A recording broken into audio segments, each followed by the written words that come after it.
From LPM, Louisville Public Media. Support for the Louisville Public Media podcast incubator comes from the Community Foundation of Louisville, helping donors in our community establish charitable funds to meet philanthropic goals, creating opportunities to give more through scholarship, charitable checking, and donor-advised funds, and helping donors create a charitable legacy through their estate plan. More at cflouisville.org.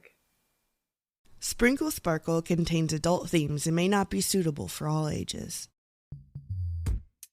Access to pleasure and indulgence is our right, and we're entitled to it. It's not a favor that somebody's granting us. It's not a reward. It's just like why we're here. My hope is that people will listen to this and relate, even in the ugly parts, because there's something sparkling about that too. Welcome to Sprinkle Sparkle. I'm Nubia Bennett.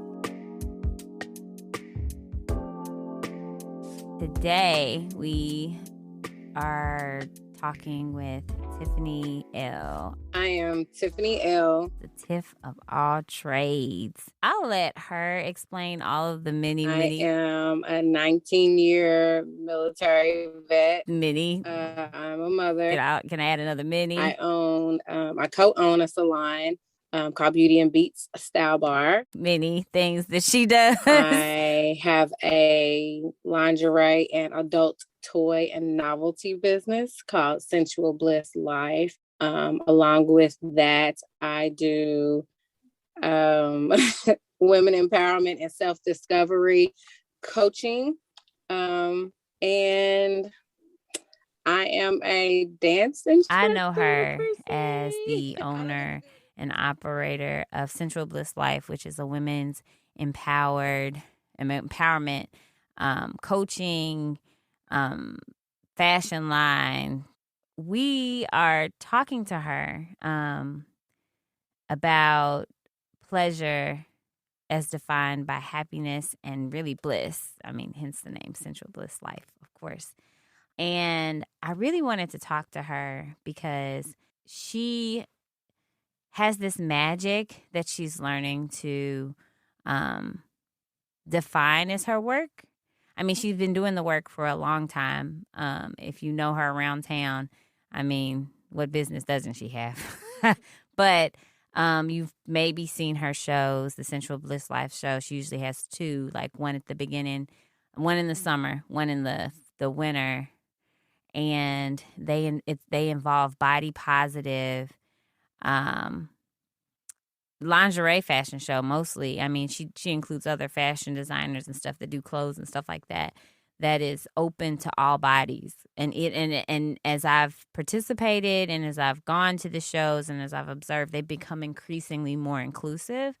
I think even in the last year, in the 8 that this has been going, 8 or 9 that this has been going, when she did a model call, she asked for any size women, but she also opened it up to just all bodies, really. And I mean, for some folks that have been doing certain work for a while, they're like, oh, okay, what's so special about that?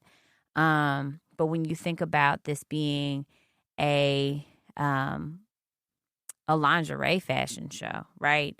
Being open to all bodies without being preachy, the idea that pleasure doesn't have a look, and that it's a thing and a feeling. I mean, I myself having gone, done a couple of her shows and thinking about who I was and how I was a couple years ago when she said, oh, just do it. And I was like, I don't know about that. And then, the way I just kind of became this whole evangelist of like, oh my goodness, you have to do a Tiffany show. You just have to. And I don't think of myself as any kind of model or anything like that. But like just the change and the evolution that comes from just leaning into your body and finding what that pleasure means in all the ways for you, by trusting that process. I mean, and then creating a safe space for other people around you as they're doing the same thing. It's just magical. And I couldn't have had a conversation about pleasure and about what it means to define it and to find it without having a conversation with Tiffany. So and this was as exciting as I thought it would be.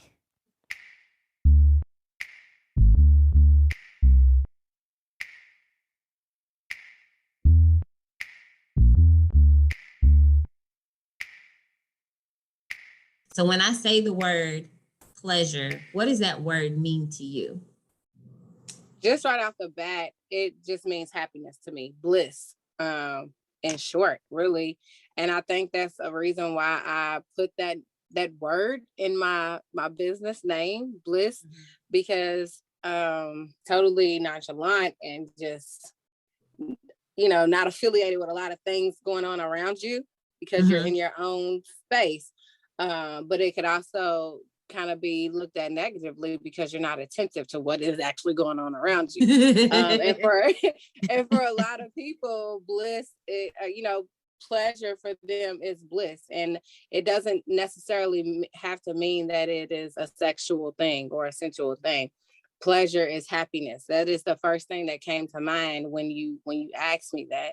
So, and I equate that to bliss all day long. And it's so funny because people ask me, do you know so-and-so, or did you hear about that went on? And I'm like, no, I have no idea what you're talking about, because I literally live in my own bubble into situations that really did not serve me for so long. And I carry other people's issues, and I carry obviously my own. So I had to transform myself and my way of thinking to just really just kind of live in this bubble, my own little bliss bubble. And that keeps me from being so stressed out. And it allows me to be a lot more easygoing. And, it's my own little self-pleasure, I guess, without it being sexually. Yeah. Because that could be a part of it too, right? Because like that's the thing is interesting about that is like it can include sex and sexuality because that's a part of who we are as people, but it doesn't have to be that. So for the purpose of this interview, our definition then is blissful and it's happiness. And that is our universal definition for today. So I like that. That works. And you kind of alluded to this a little bit when you were just talking in your definition. But what has historically been your relationship to pleasure? Or is it just pleasure has always just been, this is bliss, this is what it's going to be? Well, I guess that my definition or my relationship to pleasure has definitely evolved. I'm almost 40. So pleasure for me has really not always been present. So once I started realize what made me happy or what was pleasurable for me was actually as a teenager, like dancing has always been a release, and it's always been a space, a happy space. We'll keep using the word pleasure. So a pleasurable space for me. And as I've gotten older and evolved, like dance has always been there. It has always been a space for me to gain or to be in a pleasurable space. And as I've grown as a woman and within myself, comfortable within my skin, it's been more of the sensual portion of pleasure. So being comfortable, being sexy, and being and really getting to know the sensual side of myself. So for me, pleasure is obviously twofold. So you have the happiness part where I'm just in my own little bubble. And then you have the sexual, sensual side of pleasure. So, and it's not just on a sex level. Like my sensual pleasure is literally loving myself and being comfortable within my own skin. So I guess I just named like 3 levels of pleasure, right? Oh yeah. Yeah.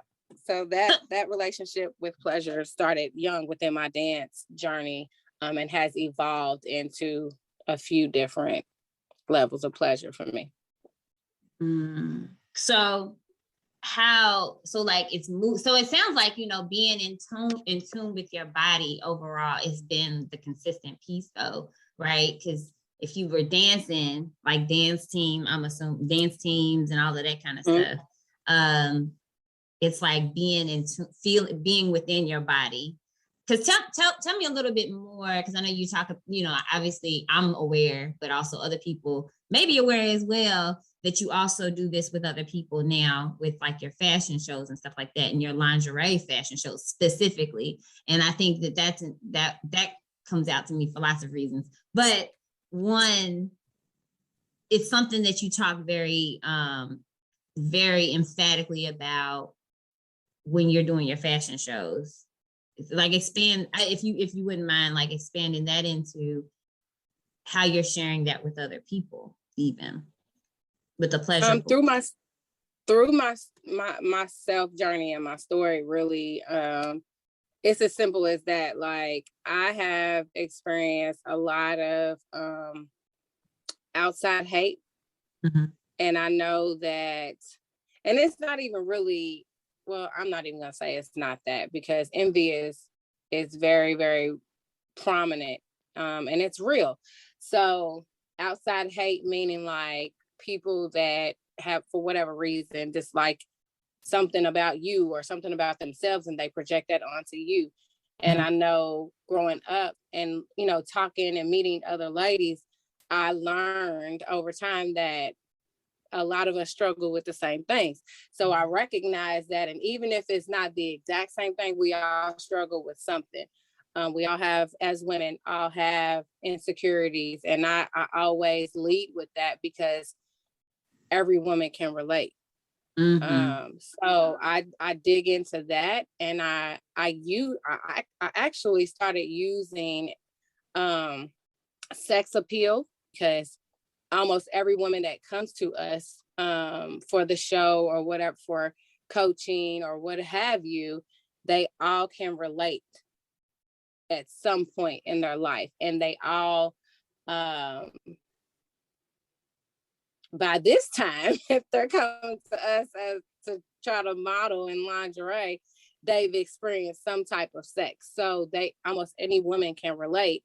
And I use that to channel what made them feel good, a moment when they felt good about themselves, or a moment that they felt sexy. And I use that as like fuel to get them to open up and to understand that self-love and happiness, pleasure, all of that, you hold on to that moment, and you channel that every single time, so that you can understand what happiness, what self-love or sexiness or sensuality felt like. And you can continue to feel that. Like, you don't have to be in that moment to feel that and experience that. It's just allowing them to remember what that felt like. And that can be carried on all day, weeks, and it's up to, a lot of people look for outside validation, and that's what we are trying to counter. You have to learn how to like and love what is you, like, is what is within you, what you're looking at, what you're feeling, all of that. You have to learn to love that in order to continue to feel that. So that's kind of how I utilize connecting with other women.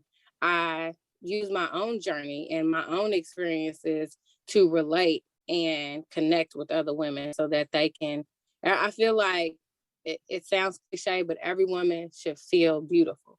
Like, and I wholeheartedly, I stand on that.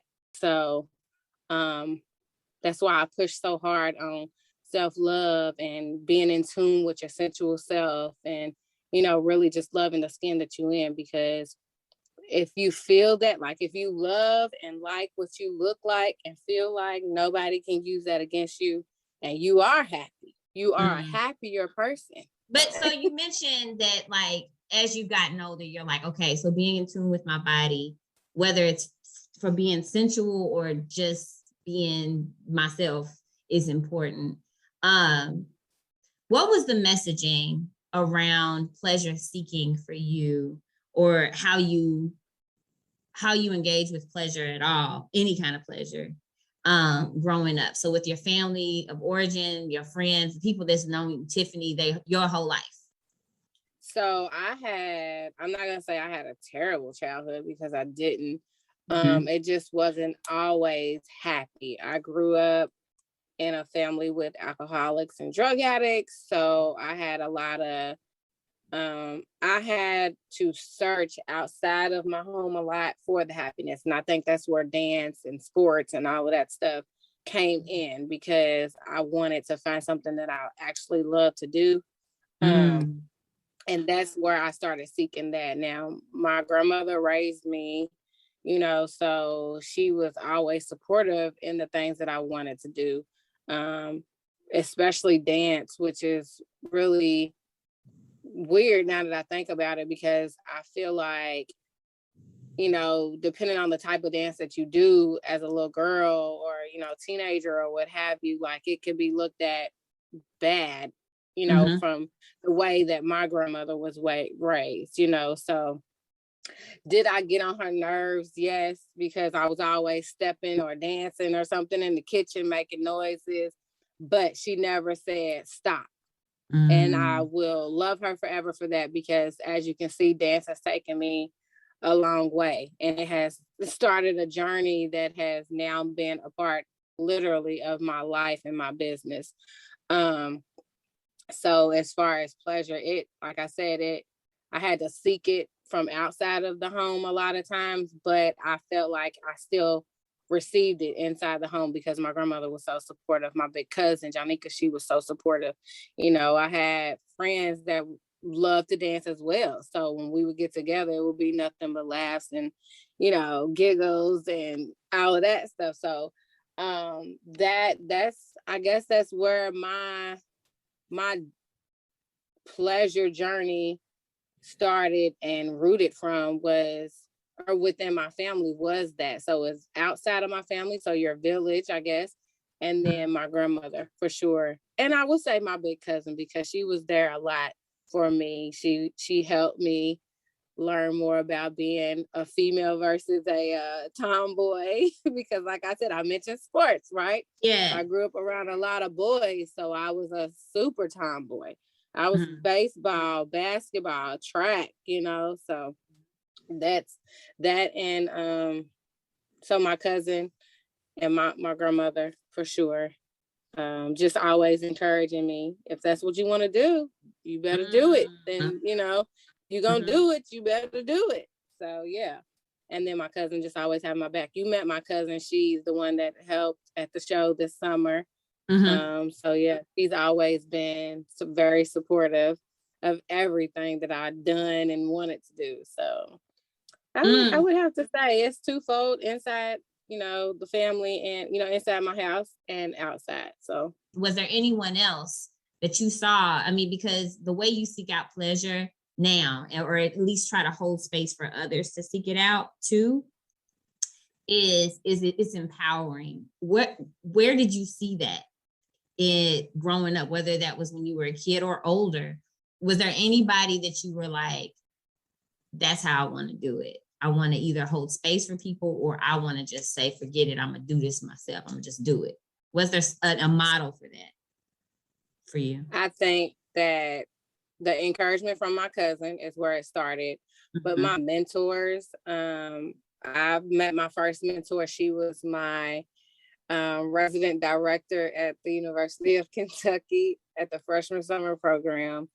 And she literally just like took me under her wing first day. Like, I had actually showed up to the program sick. That's a whole nother story for a whole nother day, because it wasn't no regular sick. And I had like the worst attitude, because I had a headache, and it was just awful. But she took me under her wing. She was just so freaking nice, no matter how bad my attitude was that day. And she just, just loved on me and never let me go ever since. And then, I was easily welcomed into her family.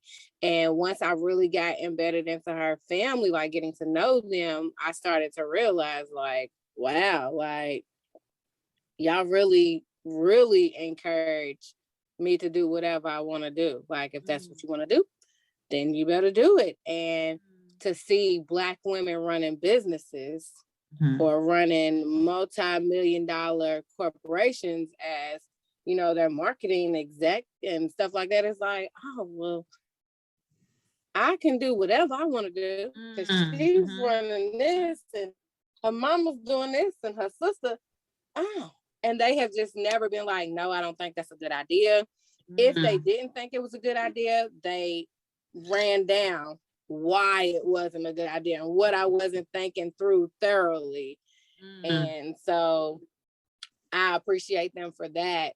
And I most definitely think that is where I picked up that I have always had a helping spirit. Let me throw that out there. I am a giver. I've always had a helping spirit. I always feel like I'm not fulfilled if I'm not helping in some capacity.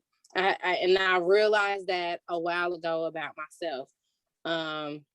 It can be a gift and a curse, Jesus. But to have someone in my corner like that was outside of my family was just super empowering to me. And I wanted to give that back. I felt like I needed to give that back, and it would fulfill what I love to do and also fulfill my giving spirit. Because I've held jobs where I quit because I felt like I could not help these people. I think that Diana and Miss Alma and Nikki were huge and still are, because I talk to all of them still.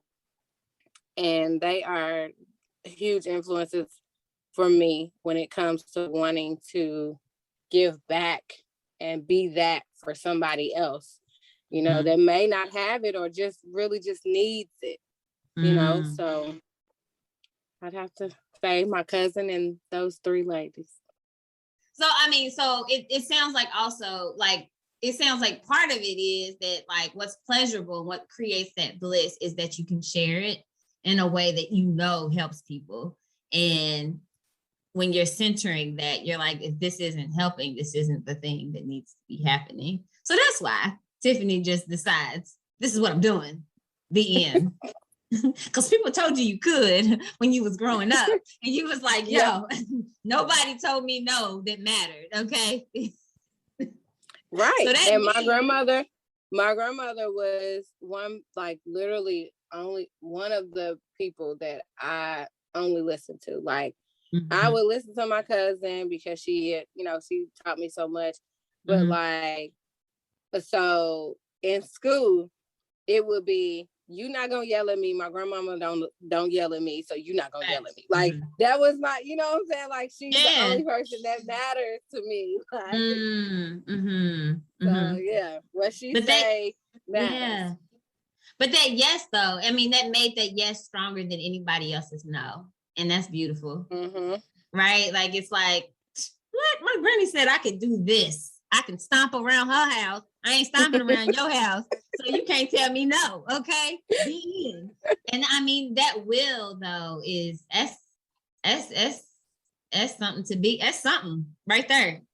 So yeah.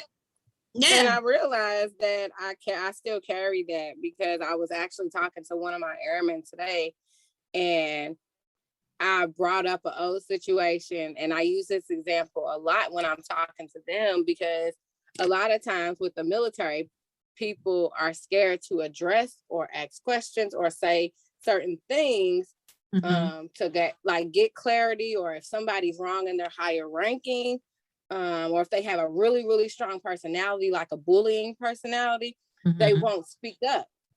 And my thing is, that person breathes air like you breathe air, right? They bleed just like you bleed, right? Then there's no reason why you can't talk to them Like, and I guess that I have just always carried that mentality, because if my granny said I can do it, I can do it. If my granny said I can talk to you, I can talk to you. If my granny said, you know what I'm saying? Like, it's, and not just saying because my granny, but she's just always been a person, like, at the end of the day, you human just like I'm human, right? You go through things just like I go through things. So let's be real about it. I'm gonna You ask should you. I'm never gonna tell feel you. like you can't. Yeah, if you don't ever feel like you can't do something because somebody else or the next person is saying, "Nah, that ain't a good idea," but they reasoning ain't really like substantial. Yeah, It just might be on some hate or some envy. So, you know, I don't know. I just have always had that mentality, like, wow, I shouldn't do it just because you said I shouldn't. No, that ain't how that go. You're not credible. Sorry. Did my granny say Let no? me ask my No. granny. We'll be like 60 years old talking about, did my granny say yes? It's like, is your granny here? It doesn't matter. She didn't say no. So guess what I'm about to do? What I said. Right. How do you balance the pleasure of doing the work with the work that you have to do, whether it's pleasurable or not, with holding space for yourself, which is also pleasurable? So it's almost like, how do you hold many things at once? How do you balance that out? Does that make sense? Yes. Okay. So in a way, I get asked this question a lot. I actually get asked, how do you do everything that you do, right? And my answer is always careful planning. And I'm going to use that same answer simply because I have to schedule in self-care for myself. And that is also a pleasurable thing because I'm servicing myself.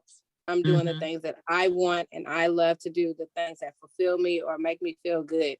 And that self-care for me is a plethora of things. And it may or may not at the moment include dance. It may include just going to get my nails done, taking myself on a date, getting a hotel room with a jacuzzi tub and spending the night or two. Going to get a massage. I get a massage pretty regularly. I used to try to go every 3 weeks because that's when my tension tends to build up, is around every 3 weeks because I'm always going, and I do work out. Working out is a love-hate thing, but it is pleasurable for me, believe it or not. I might bitch and complain, excuse my language, while I'm doing it, but I do it because I like the result and I like how I feel.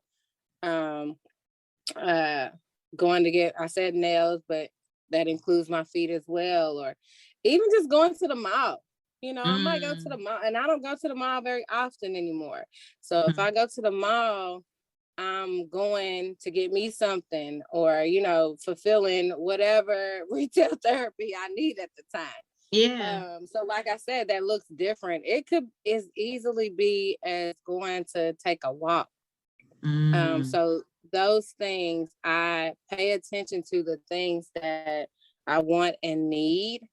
And that's how I balance it, because you can only engulf yourself in your work for so long, even though like what I do with Sensual Bliss and with Discover Your Bliss is pleasurable for me. It's fulfilling for me, but it can be taxing.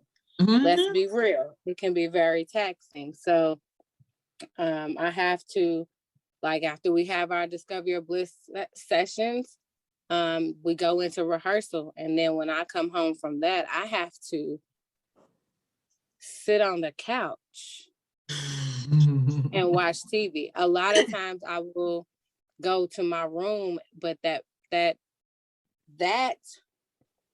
looks like, okay, I'm in my sanctuary, I'm about to shower, lay it down, and soon after that I'm going to bed. But if I don't want to go to bed yet and I want to download, I sit on the couch or I sit on my back porch and drink some wine, smoke my hookah, my non-nicotine hookah. So yeah. So again, that looks different it just depends on what my body or my mental is calling for when it comes to trying to fit in that balance, or that, that self-love, that pleasure moment for me. And can I say masturbate? I do that. Right. Yeah, absolutely. I do my thing from time to time. Listen. I'm Nubia Bennett, and this is Sprinkle Sparkle.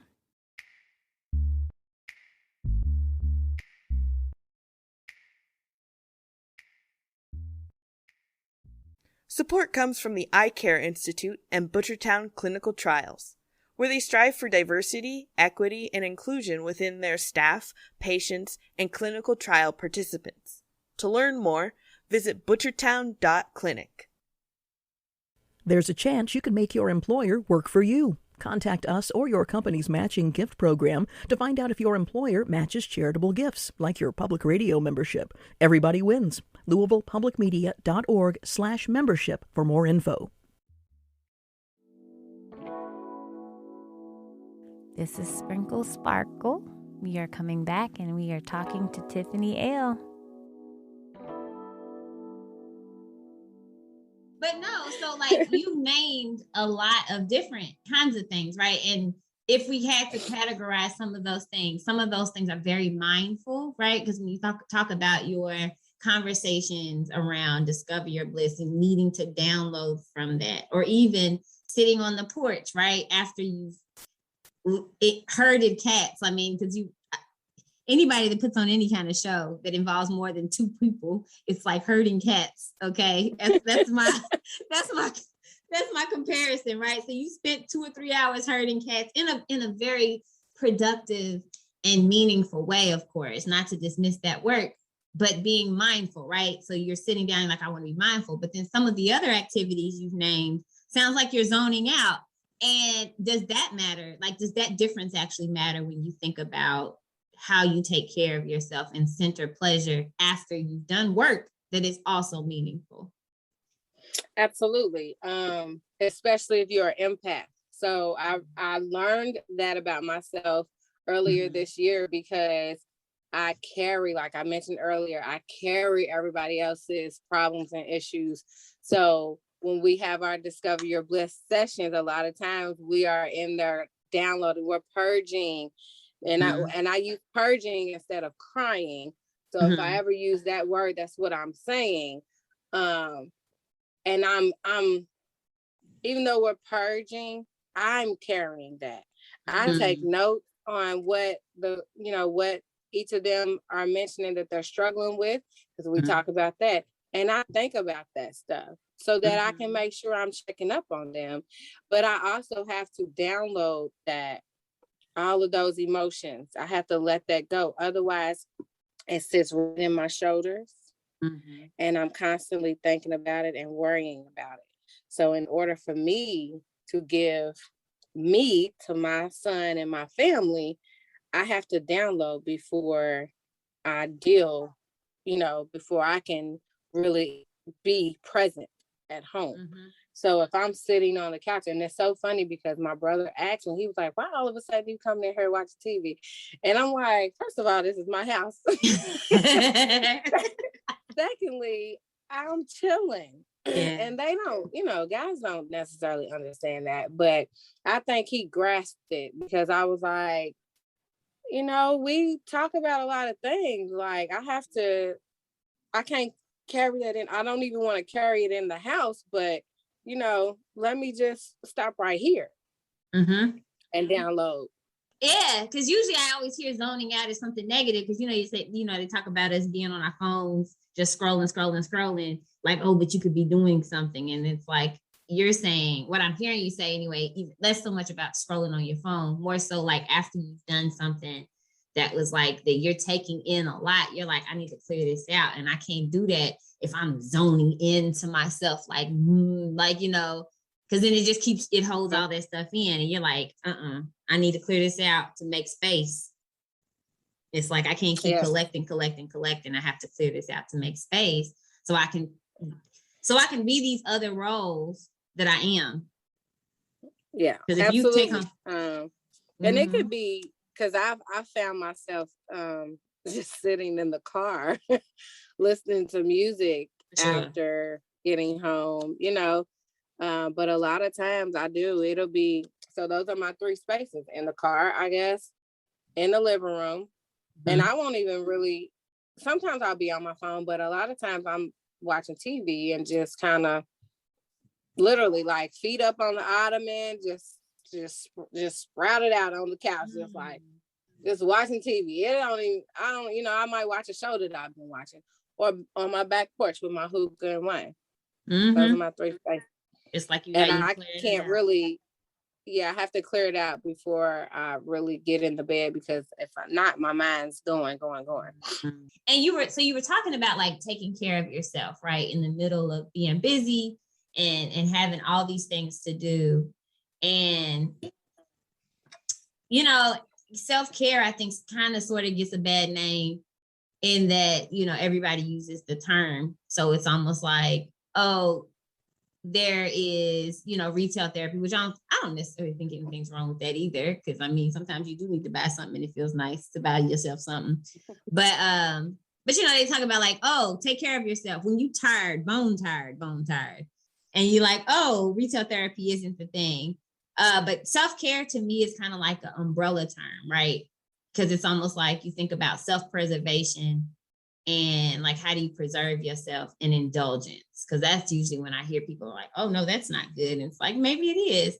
What are your thoughts about those 3 different words? Because I think they're in some ways they're all the same thing, but then in some ways they're very different, and you get different responses about those words depending on who you're asking. How do you feel about that?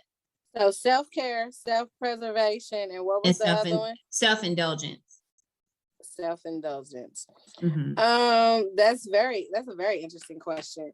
So I think they're obviously all 3 different, but you can definitely partake in all 3, simply because for one person, self-preservation might be their self-care.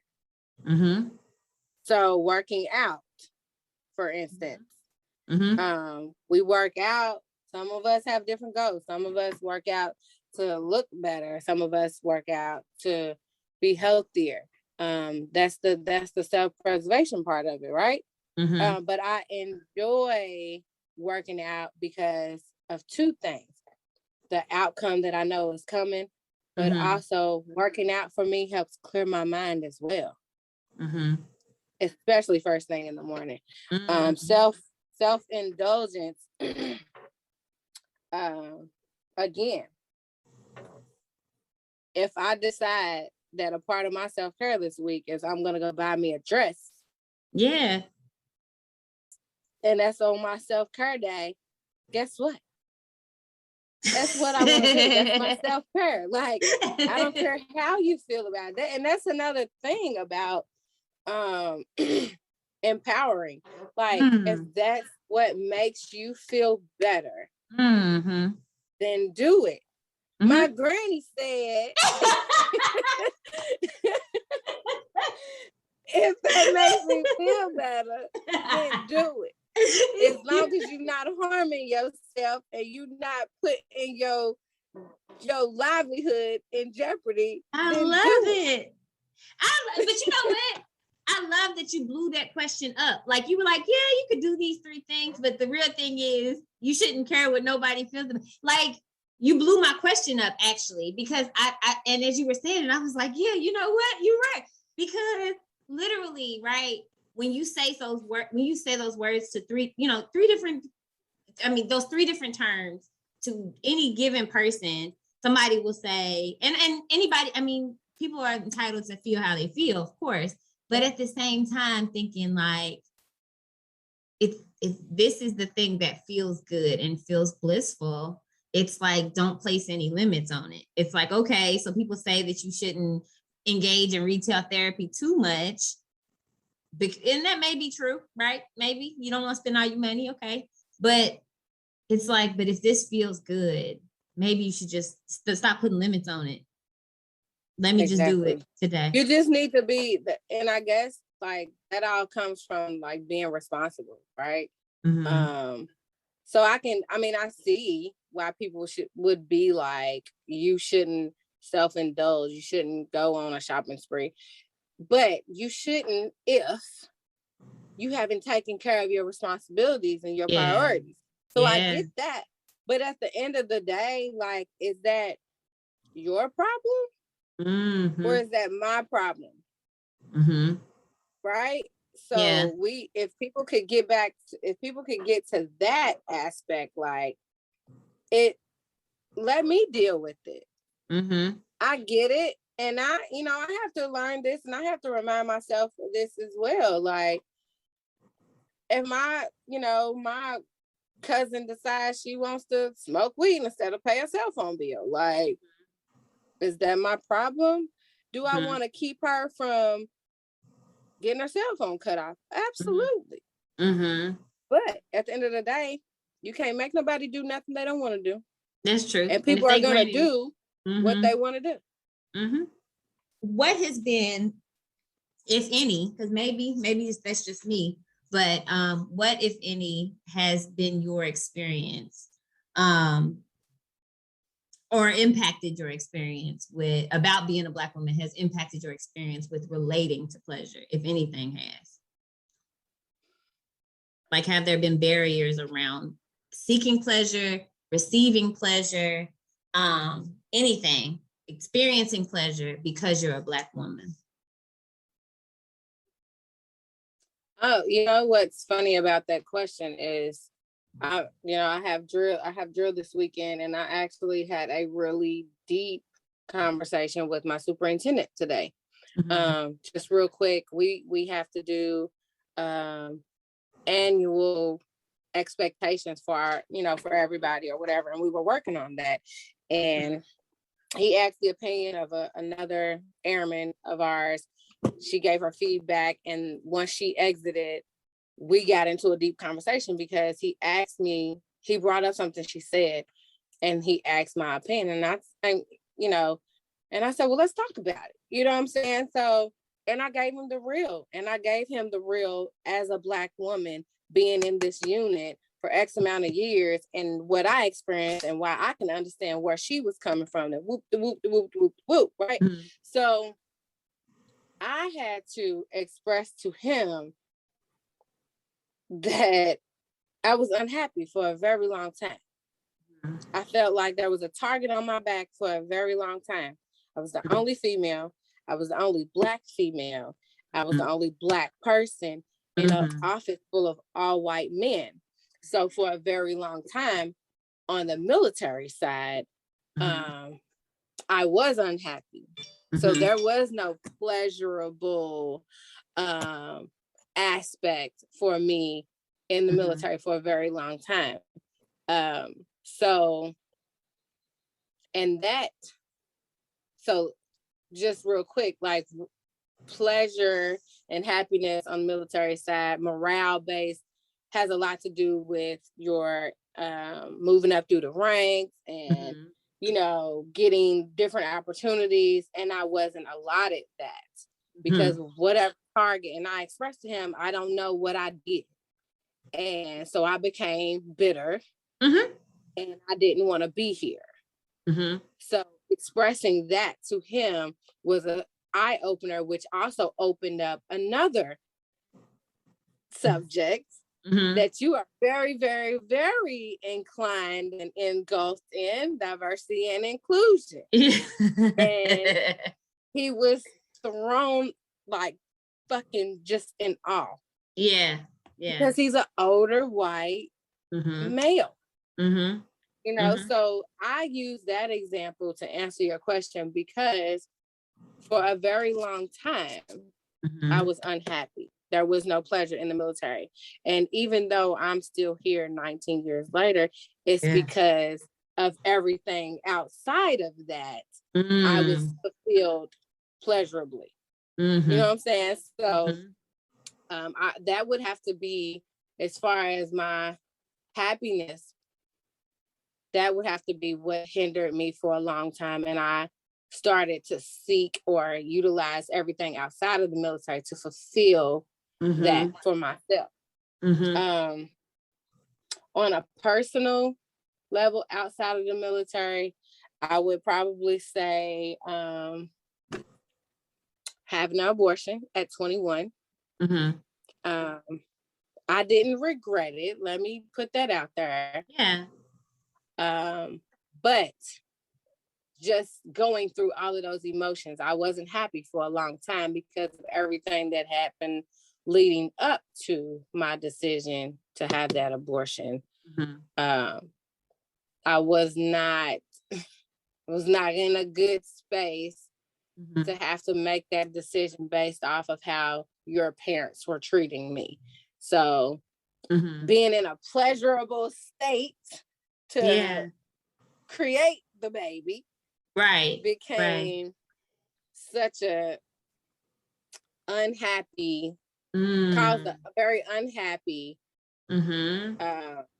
person for about, I would say for about 4 to 6 months of my life. And after that, it just opened my eyes to a lot of things. And I think that moment is where a different form of pleasure seeking happened for me. So, yeah. Can you talk to me more about how that shift, what that shift meant for you? Like after, like you were like, okay, so I got to switch this up. You were saying 4 to 6 months after you decided to not carry a child, you were like, okay, so the way I see pleasure is changing. How? Simply because that relationship was based off of a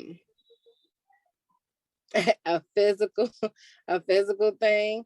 And that physical caused me a lot of that pain. So I had to start looking at myself and what I was looking for very differently. So I had to take a look at myself to see what I was attracting, like what I was putting out and why I was attracting these type of things. And it made me realize that my need for happiness or, you know, whatever I was looking for was not what I wanted. Like what I was putting out was not what I actually wanted. So I had to change my mind frame so that the happiness or the pleasure that I wanted can actually come to me. And I had to start that within. And that's really, it was slowly progressed, but it was really what started that light bulb that went off for me for my self-love, starting to love like my actual self. Physically, I loved my body, liked my body at least, but like the actual person within. So, you know, so what was I doing to myself? What was I putting out? You know, so yeah, it started that. And it took me a long time. I mean, I didn't start Sensual Bliss until I was 30. So what were some of the conclusions that you came to between 21 and 30 where that shift happened? And you were talking about like what you were putting out versus what you were getting back, but like, what are the conclusions that you made about yourself, if you don't mind sharing? One, that I was the shit. Well, yeah. For a long time, like until I had my first pregnancy, I did not want kids. I helped raise 3 kids. So I was like, no, I don't want no kids. I don't want no kids. But after that pregnancy, I was like, oh, okay, well, maybe, you know, maybe sometime in the future. So at 24, I had my son. And that was another shift for me because that shift was, oh, now I got to be an adult for real. Right? That's real life right there. What you said. For real. So what that looked like was me actually growing up and becoming more responsible. I was in the military by then. At 21, I was in the military. So Even though I had that foundation and that discipline behind me, I was still out here running these streets. You know what I'm saying? Fighting and doing all kind of ignorant stuff. But once I had my son, that was another shift. So at 21 was a shift of, okay, maybe I do want to be a mother again one day. And now you need to really figure out who you are, what you want, and love yourself from the inside out. And then at 24, it was, okay, I'm a mother now.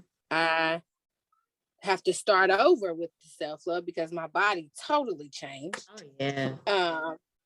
So then with that, it went, okay, I gotta love myself all over again because my face is breaking out and it's doing all this crazy stuff. And I'm bigger now, you know, whatever. So I had to relearn to love myself there. And then I had to learn my body, right? So I was just out here like having sex and didn't even understand my body at that.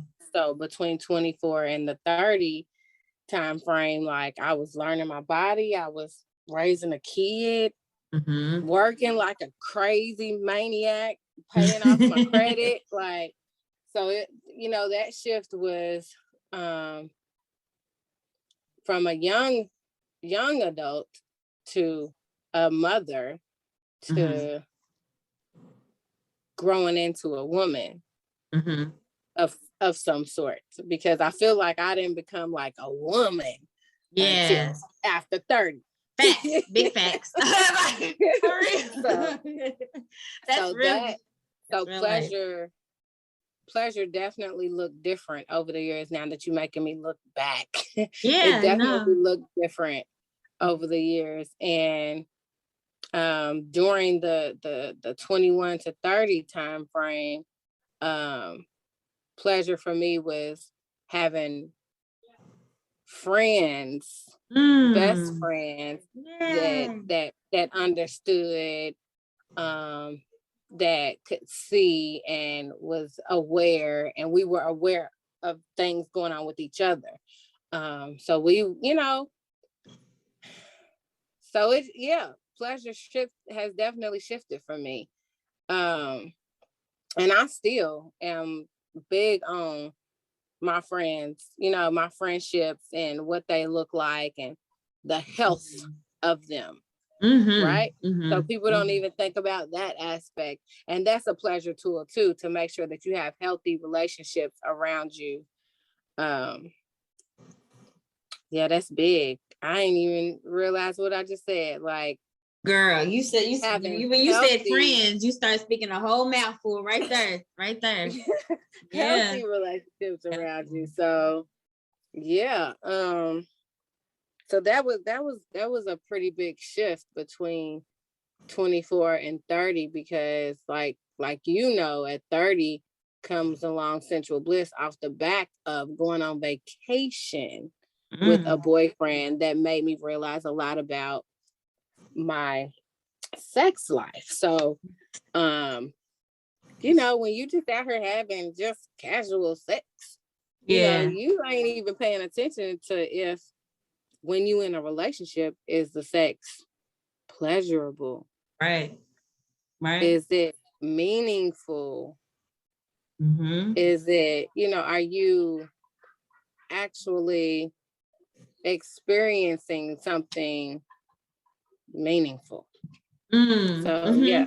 I didn't want to leave this conversation without thinking about what the role of that too, right? So how does that impact your engagement in your relationship to pleasure when Tiff of all trades is a social media person, right? Like people see you, whether they're close to you or not. And it's like, well, who is she to, you know, maybe, I don't know that they're asking this, but you know, like people like, who is she to be experiencing all this pleasure? Who is she to decide I'm beautiful and I'm just all that and I'm gonna just put on the whole lingerie show and I'm gonna do this? But then also on the receiving end, has social media impacted the way you engage with pleasure because of what you see? So I guess that question can go either way. Does that make sense? Yes. Okay. So social media has impacted my means or the way that I indulge in pleasure, right? Mm-hmm. Mm-hmm. Well, social media actually has helped me because I don't, again, we go back to, I don't really, everybody cares what other people say, right? Mm-hmm. Or think Mm-hmm. to an extent. That's the part that we missing, to an extent. So Right. me, if I think about it, oh, I want to showcase this lingerie piece. I'm gonna put on the lingerie piece and I'm gonna showcase it because if I feel good in it, I want to showcase it. Mm-hmm. That is a pleasure piece for me. Mm-hmm. That is me getting out of my head Mm-hmm. about how I might look or feel. But if I feel good, I'm going to indulge in that. That is, and it's so crazy because I've never thought about pleasure like this. I love you, Nubia. Yeah, I love you too. So that is a form of pleasure because I look at my pictures, I might lighten them up a little bit, doodle or whatever. And then I post it because I'm proud of that. I'm happy with that. That is a form of pleasure. And as far as the who is she? Who is she to say that I should be sexy or she putting on this, like whatever the case. I don't care about none of that. I am fulfilling something that I need to fulfill within myself. If you are comfortable and that makes you feel good, do it. So social media, so how I fulfill pleasure or how social media helps with or whatever fulfill my pleasure need or whatever. If I feel good in that lingerie piece or if I feel good in that moment and I want to share a message, I'm gonna do it. And I feel good about it. Sometimes I might have to force myself to go on and press send or post. But if I feel good about it, I'm going to do it. So that's another form of fulfilling a bit of centering pleasure. your own pleasure. Absolutely. Absolutely. And you know what though? And I fielded that same question, since I've done it, right? Because one of the requirements is you're like, y'all need to be posting, too, because this is part of the business even. And I tell people, I got some folks in my family even that are like, yeah, how dare you? What do you? I'm like, it felt good. Oh, You I should got try one of them it. stories too. And it's like, it's like if you should try it. Look, talking to my folks, I'm like, if you don't like it, you know what? I don't like it till you try it, and it feels good. To be like, I feel good in my skin.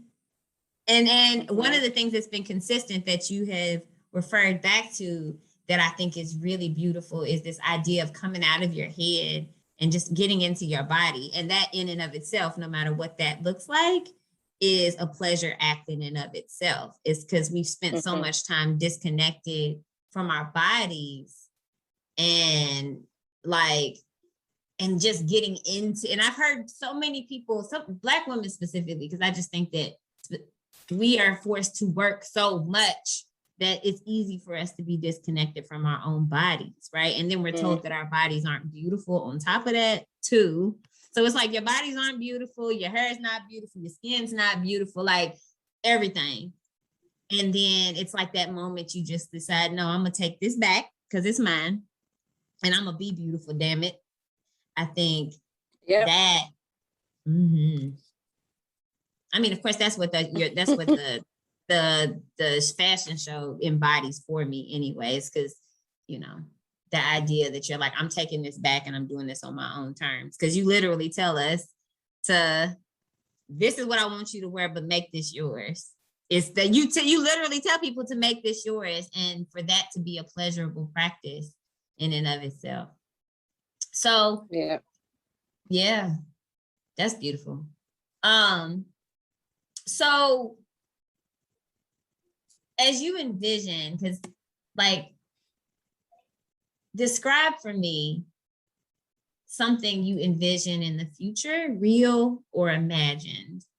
It doesn't have to be next week or tomorrow, just in general. Something that will bring you pleasure. Like, this will feel good to me, real or imagined, in the future. That will bring me pleasure. Mm-hmm. It's having an actual, like, brick and mortar space for all of that beautiful discover your bliss, summer bliss, sensual bliss, bedroom bliss, all the blisses to be housed. Like, there is a home for all of the bliss you can imagine, right? So every level of sensual bliss life to have its own house. We have our own safe space that you can come and literally find your, what do you say? What have you been saying? Centering your own pleasure. Yeah. And whatever that looks like. And to be able to talk about that, to be able to express that and experience that, that is something that I would want to see in the future. That will definitely bring me mountains of pleasure. What are you gonna do today that centers your pleasure? I mean, because I know you've been working all day. I don't know that did that. So what are you gonna do today to center it's so funny because although my sister and her kids can drive me insane, they are literally in the living room waiting for me, and I'm so excited to see them. So that is something that I'm going to do to center some self-pleasure. That's beautiful. I haven't seen them in a few days. I usually try to see them a couple times a week. No matter how much they get on my nerves. But I do, and I'm looking forward to seeing them here in a few minutes. And then after they are gone, it's so weird, but being able to go into my room and finish putting up and organizing, because when my room's a mess, that's how my mind is at the time. And this is show time frame. So this is show season. So my mind is always all over the place right now. But when I'm ready to clear out the clutter, that's how I know that I'm getting closer to a peaceful state again. So it's getting closer to the show, and you would think that it would be the opposite, but it's actually a good thing, because you know how crazy Tiff can be. I will say Bridezilla Tiff, because that's what, like, because we don't know what else to call it. Bridezilla is the closest analogy. Showzilla. Yeah, Showzilla. Okay, Showzilla. I knew it was a Zilla at the end of that. Has greatly improved over the last few years, if I do say so myself. So chilling with my niece, nephew, and my sister and my son for a little bit, and then just kind of clearing some more of my space out. That's lovely. Well, of course, this was as lovely as I knew that it was gonna be. I feel like I know, and it's like I don't know what people are gonna say, but I always am like, I picked people for a reason because they're fabulous and wonderful, and it's like I get to just say I blocked out time to literally just talk to you today. Because when do we ever get a chance to do that, right? Just say, oh, I'm gonna just talk to Tiffany for the next hour and a half and just ask questions about what makes her brain tick. Like, we don't do that on a regular basis. So this was as lovely as I imagined, but better because I got to know what you had to say. But I mean, at recording time, Bedroom Bliss, the show, has not come out yet. But by the time our lovely listeners are listening to this, it would have been shut down already, in the best ways, of course. So I'm excited about that. And thank you for taking time to talk to me today, and doing the work that you do. Because every time I see you jumping out there and trying something new, that adding to your repertoire in a way that's sustainable, of course.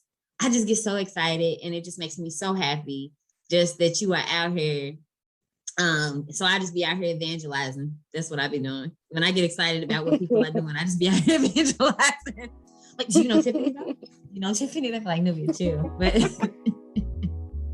so just know that I think wonderful things about you, and that I'm so proud of you every single day.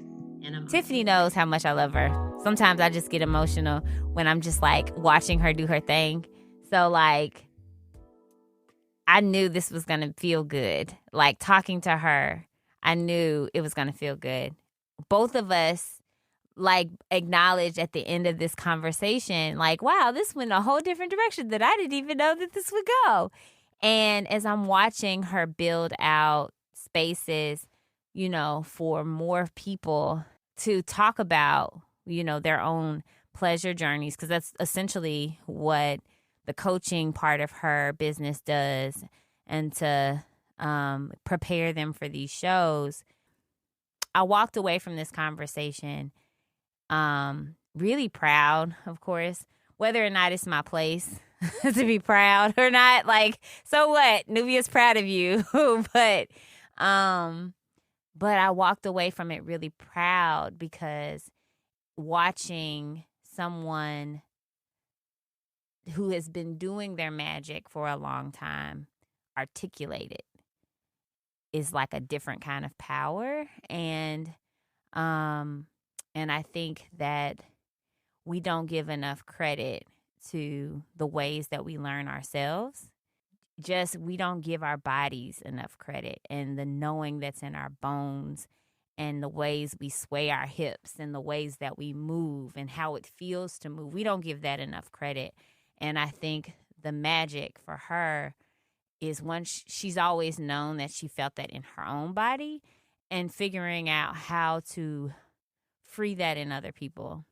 That I'm excited that folks are learning to give power to, without it being something that is, like uncomfortable or gross, or, especially thinking about Black women in particular, how it was one or the other, right? You were either professional and polished and, or you were like almost grotesquely sexual, and that those were good or bad things. And then how it transitioned into, you could be both, but there were like separate sides of you, and nobody knew that, you were this way in the dark or whatever, right?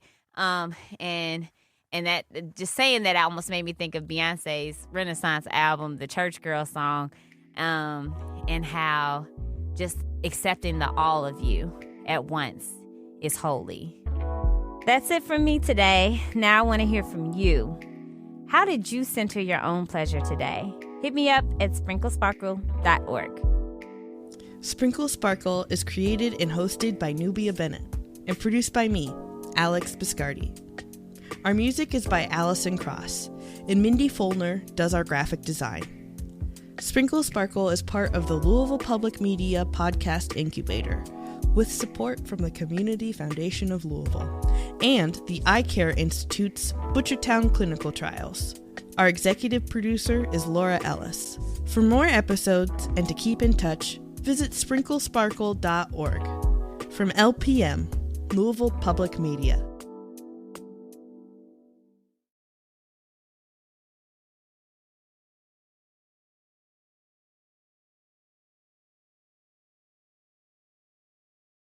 Support comes from the Eye Care Institute and Butchertown Clinical Trials, where they strive for diversity, equity, and inclusion within their staff, patients, and clinical trial participants. To learn more, visit butchertown.clinic. I'm Rachel Martin, host of NPR's Up First podcast. On Up First, we bring you the day's biggest stories, fast. And now WFPL's bringing you the same thing for Louisville. Listen to the WFPL Daily News Briefing for the news you need to start your day. Find it on your podcast app or at wfpl.org/dailynews.